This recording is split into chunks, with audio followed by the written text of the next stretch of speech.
Hi, I'm Peter Alsop, and this week's Song to Chew was written in 1979 by my old friend Geof Morgan, who was one of the main musical voices of the feminist men's movement in the 70s and 80s.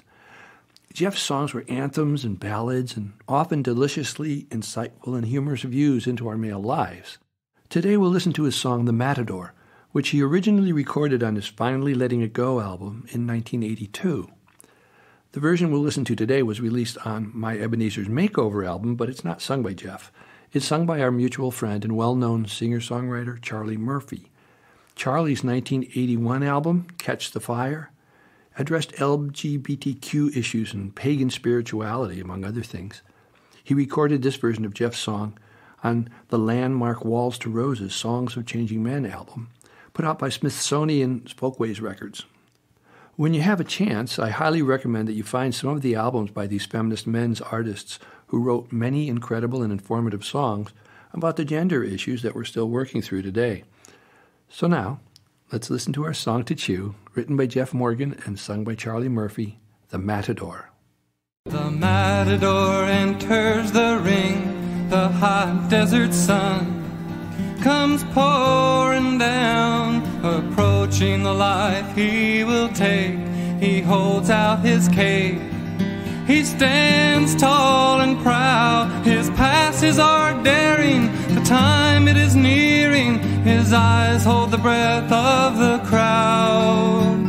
The thrust, the legs crumble, he throws up his hands, the shouts and the roses come down. Hail the Matador, he's our champion, he alone stands in the light. Hail the Matador, he's our champion, he's our hero tonight.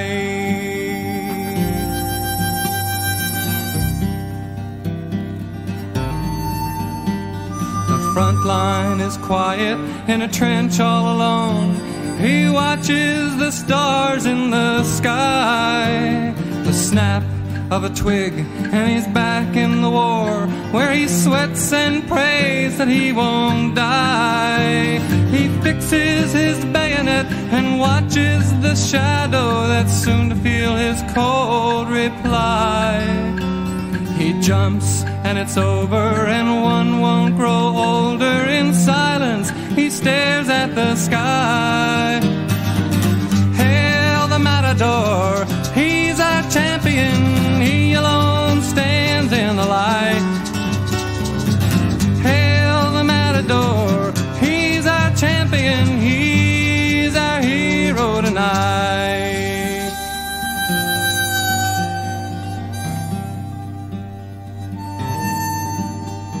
The baby is crying, the dinner is burning, he yells, he wants another beer. She opens the oven, but she can't save nothing. She cries, just wait a minute, dear. But that's not the answer tonight. He can take from her, I'm the boss. Is that clear? He pushes, she falls too hard against the wall, but the crowd just stands up and cheers. Hail the Matador, he's our champion, he alone stands in the light.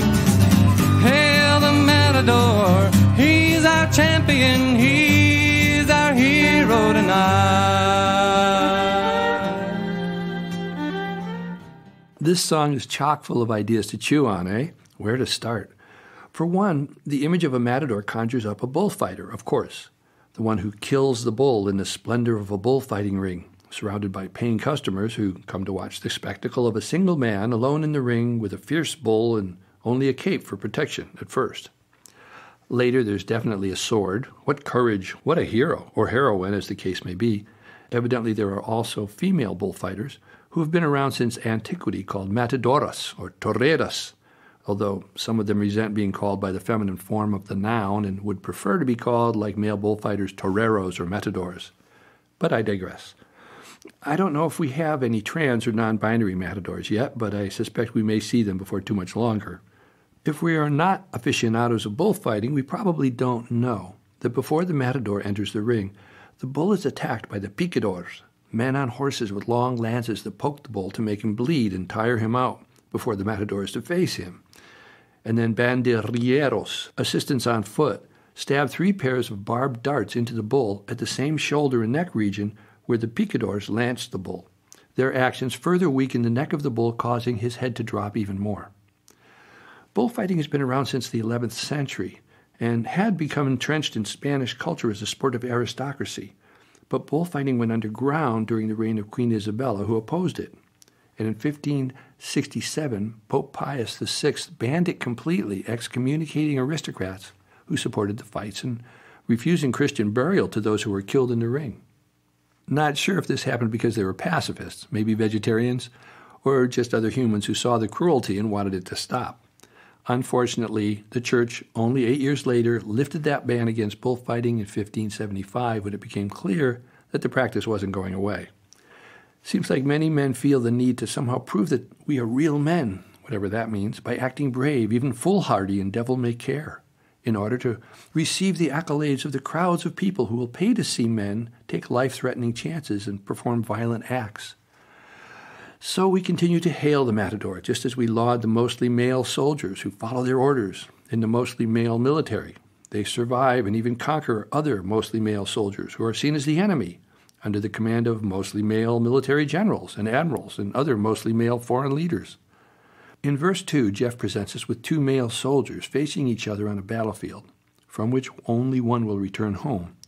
That's been an endless story we've seen in the news and video games and on the big screen over and over and over again. Why do we do this? Is it because it's our legacy as men? Is it in our male DNA? Or is it perhaps because our societal cultures have not evolved enough yet? Many of us understand that we will probably never have a peaceful world. It's likely that humans will always struggle with each other here on this planet, but there are certain abhorrent practices that do not work in any sustainable way, like slavery, owning another human being, and war, mass killings of others who don't agree with us. These kinds of fear-based practices need to be abolished because they do not create sustainable economic or social systems. They leave survivors with such deep wounds and trauma that eventually the people who have been victimized by these practices rise up and overthrow the mostly men who choose to force their will on other people. And in his last verse, Geof brings us home to the basic family unit where the man demands obedience from the woman and the children. And, as he's mostly bigger and stronger, if he doesn't get what he wants, he forces his will on his family. When a man in a domestic dispute believes that he has no other choice but to go to any extreme to make his point in order to win, we have a non-sustainable system. We know there have been other innumerable cases where a man kills his own children in front of their mother, then murders her and often kills himself as well. And we see these themes echoed in our international politics and policies right here in today's news again.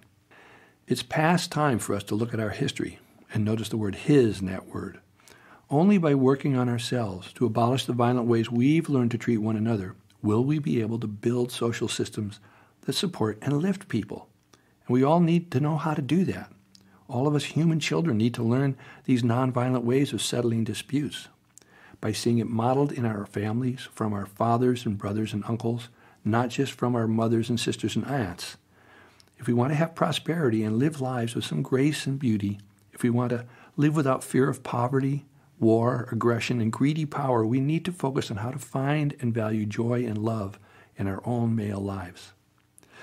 I think that's plenty to chew on for today. I'm Peter Alsop. Please click the link below to listen to this podcast and then follow or subscribe so we can let you know when the next episode's ready. Thanks for stopping by. I'll be back next week with another song to chew. Bye for now.